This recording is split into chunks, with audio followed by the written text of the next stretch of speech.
og velkommen til Historietimen. I dag har jeg så en ny gæst med. Kan I gætte, hvem det er?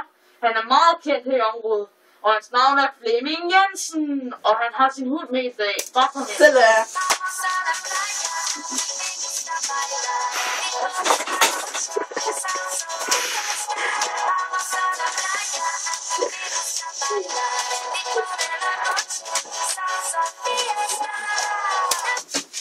Hej med dig.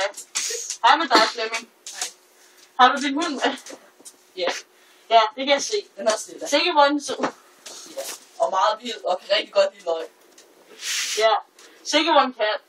Nå, er du glad for din hund? Ja, den er Nu rigtig skal glad vi- for at hænge løg. Ja, det lyder dejligt. Men nu skal vi ikke komme ind på din hund. Nu skal vi komme ind på dig. Du er jo homo, ikke? Bare lidt. Okay. Hun hænger sådan med dit sol. Ja.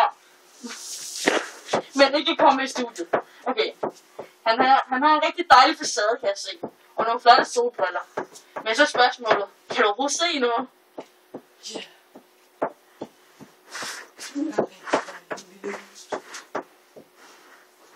Vi kan rigtig godt lide hænge løg. Nå, hvad er det mere, du vil spørge? Nej, ikke rigtigt. Vi har ikke rigtig mere at sige. Okay. Så vil jeg Flemming er gået på pension, og er der intet sket. Tak for i dag. Hold mig.